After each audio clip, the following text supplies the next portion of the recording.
इसी प्रकार से महाराज श्री के श्रीमुख से कथा प्रसंगों का निरंतर आनंद लेने के लिए पूज्य श्री के आधिकारिक YouTube चैनल को जरूर सब्सक्राइब करें और बेल आइकन को दबा दें।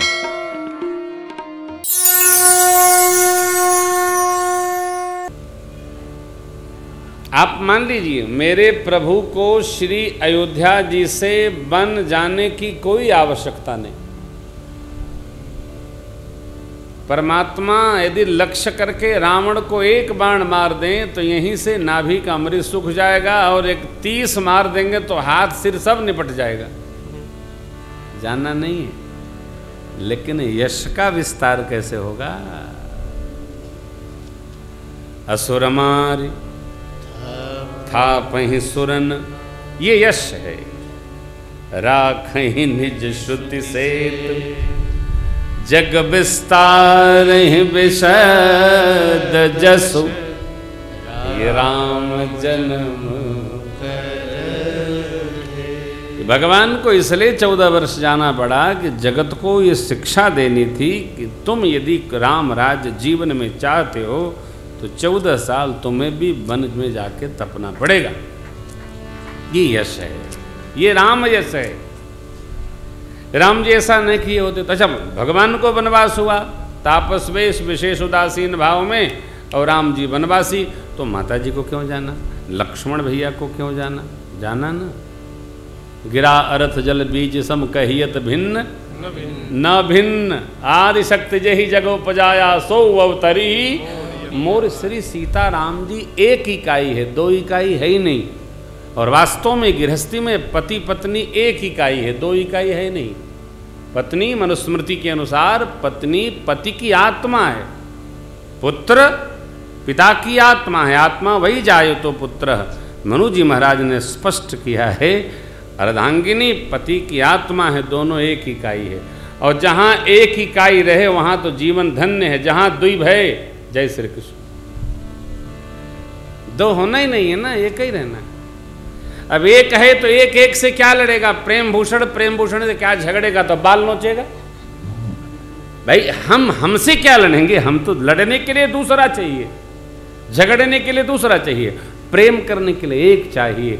भगत और भगवान दोनों 2 नहीं है, दोनों एक है। सदगुरु और शिष्य 2 नहीं है, जहां 2 भय भेद भया एक है। ये सहज अवस्था है भजन की, भगत भगवान एक है। रोटी बना रहे थे रामदेव स्वामी, समय जरा दौड़ रहा है तो कुत्ता रोटी उठा ले गए, आपको स्मरण होगा।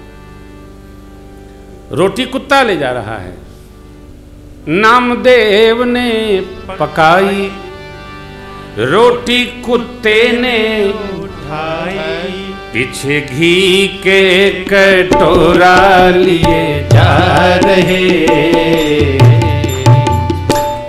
पीछे घी के कटोरा लिए जा रहे, पीछे घी के कटोरा लिए जा रहे। बोले रूखी तो न खाओ, बोले रूखी तो न खाओ, थोड़ा घी तो लेते जाओ, थोड़ा घी तो लेते जाओ। अपना क्यों मुझसे छिपा रहे, रूप अपना क्यों मुझसे छिपा रहे, रूप अपना क्यों मुझसे छिपा रहे। तेरा मेरा एक नूर, तेरा मेरा एक फिर काहे को हुजूर, फिर काहे को हुजूर। तेरा मेरा एक नूर, तेरा मेरा एक नूर। फिर काहे को हुजूर, फिर काहे को हुजूर। तूने शक्ल बना ली है स्वान की, ओढ़नी उड़ा दी है इंसान की, मुझे ओढ़नी उड़ा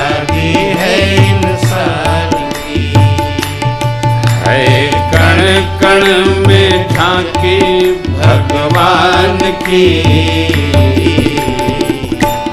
किसी सूझ वाली आँख ने पहचान की, किसी सूझ वाली आँख ने पहचान की, किसी सूझ वाली आँख ने पहचान की।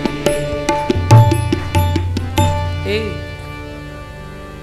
भगत भगवान, एक सदगुरु शिष्य, एक पिता पुत्र, एक इकाई, एक दो है नहीं। सज्जन भगवान का ही प्रतिनिधि है, इसलिए भगवान की पीड़ा का हरण करते हैं। इस कथा में और अंदर प्रवेश करेंगे तो और बात आएगी। देखिए, मैंने अभी निवेदन किया, सुनाया, इस भाव में, इस पुष्प में एक अर्थ, क्रोध कभी कल्याण नहीं करता, केवल सद्गुरु और माँ का क्रोध ही जीव का मंगल करता है। केवल सद्गुरु, क्योंकि सद्गुरु जब भी क्रोध लाएंगे शिष्य के परिकर के मंगल को सोच कर लाएंगे, सहज नहीं, ऐसे नहीं, व्यर्थ का नहीं, अकारण नहीं, कारण सकारण। माँ क्रोध लाएंगी तो बच्ची का मंगल सोच कर लाएंगी। ये जरा समझ में देर में आती है बात। उसी प्रकार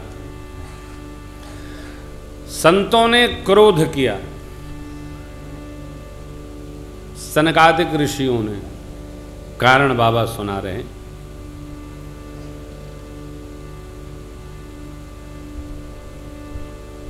जय और विजय के प्रति दर्शन नहीं कराए, जाओ शाप देते हैं, 3 जन्म असुर शरीर धारण करो। क्यों? भगवान के दर्शन में अवरोध बनते हो। अब जरा विचार करिए। जय विजय पहले जन्म में हिरणाकशिप हिरणाक्ष हुए, दूसरे में रावण कुंभकर्ण हुए, तीसरे में शिशुपाल दंतवक्र हुए। क्यों भय? संतों के क्रोध के कारण। और संतों का क्रोध किस पर भारी पड़ा? संतों पर। ये जय जन्म लिए तय जन्म केवल ऋषि मुनि संतों को मारते रहे, और इनकी ही पीड़ा का हरण करने के लिए भगवान को अवतरण करना पड़ा। तो क्रोध ऐसे ही आ गया तो नुकसान करता है, जैसे यहां कर गया। एकदम नहीं, बिना क्रोध से भी काम चल जाए तो नहीं करना चाहिए। क्रोध भारी पड़ता है, बहुत भारी पड़ता है, और फिर नुकसान करता है। हमारा ही करेगा, दूसरे का नहीं करेगा। क्रोध जिसको, अरे भाई संतों ने क्रोध किया, जय विजय 3 जन्म शरीर धारण किया असुर का, तो किसका हानि हुआ? ऋषि मुनियों का। अर्थात हमारा क्रोध हमारे लोगों का ही नुकसान करेगा, दूसरे का नहीं करेगा। कई बार तो ऐसा सुना है, क्रोध में लोग सिर फोड़ लेते हैं, हाथ काट लेते हैं। ऐसा अविवेक पूर्वक करने ही का काम। क्रोध आता कब है? जब बोध नष्ट होता है। बोध कब नष्ट होता है? जब हमको अभिमान होता है। बिना अभिमान के क्रोध नहीं आता, अभिमान में ही आता है। आप दर्शन करिए, रावण अशांत ही रहता है, वो शांत रहते ही नहीं। क्यों? उसको लगता मैं सही हूं। इसलिए पूज्यपाद गोस्वामी जी ने उसको अहंकार कहा, कुंभकर्ण को अंधकार कहा, विभीषण को दंभ कहा, अरे वो मेघनाद को दंभ कहा है, विभीषण को सज्जन कहा। क्यों? जन्म जन्मांतर धर्म में जिसकी रुचि है, सर्वकाल में भगवान में जो रत है वो सज्जन है। सर्वकाल में भगवान में रत है, कोई प्रभाव नहीं, प्रकृति की विकृति का प्रभाव नहीं। सज्जन को प्रकृति की विकृति का कोई प्रभाव नहीं होता। एक जन्म का कारण यह। दूसरे जन्म में जालंधर और सती वृंदा की कथा है। सती के तप के कारण जालंधर हारता ही नहीं था, दुखी किया था। भगवान विष्णु ने उनकी अर्धांगिनी का स्वरूप बदलकर शीलभंग किया। भगवान ने गति दिया, सती ने शाप दे दिया, जालंधर रावण हुआ। भगवान कश्यप आदित्य जी के अंग से जन्म लिए राम स्वरूप में, और इसको जब रावण हुआ ये तो राम स्वरूप में आकर भगवान ने गति प्रदान किया। बाबा कहते हैं देवी नारद जी ने एक बार शाप दे दिया।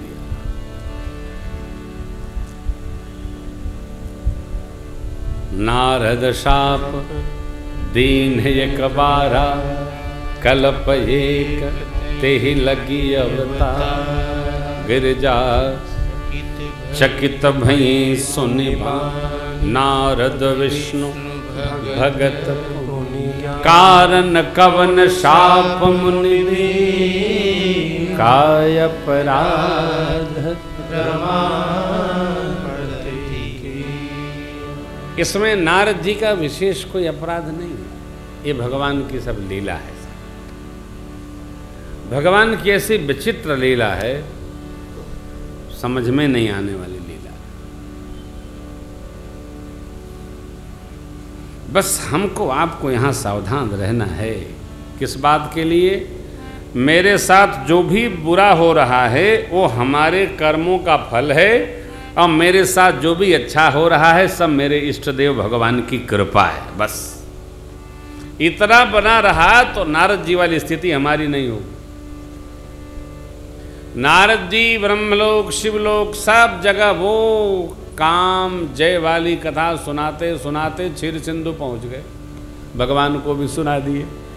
भगवान ने आदर करके साथ बिठाया था। भगवान को जब सुनाए तब भगवान समझ गए। करुणा निधि मन दीख विचारी और अंकुरेव गर्भ तरु। नारद जी हमारे अपने हैं, अनन्य हैं, बेग समय डारी हूँ खारी, पन हमार सेवक। जब तक मेरे पास नारद जी नहीं आए थे, जब तक चाहे जो करते, अब मेरे पास आ गए, अब तो मैं इनकी रक्षा करूँगा ही करूँगा। भगवान के पास जाने की 3 विधि है, मन से, वाणी से और कर्म से। मन से चले जाओ, राम राम गा के वाणी से चले जाओ, प्रभु हम आपके हैं, प्रभु हम आपके हैं, अथवा कर्म करके कर्म से चले जाओ। तीनों में एक को जहां हम पकड़ सकते हैं, जो हम जी सकते हैं।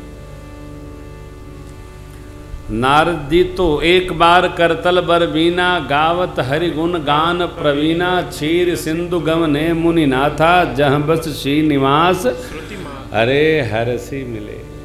परमात्मा प्रसन्न होकर मिले। बहुते दिनन कीन मुनि दाया, कृपा तुम्हारी सकल भगवान। आया है नारद जी की बात सुनकर भगवान समझ गए। काम चरित नारद सब भाके, यद्यपि प्रथम बरिज सेव राखे।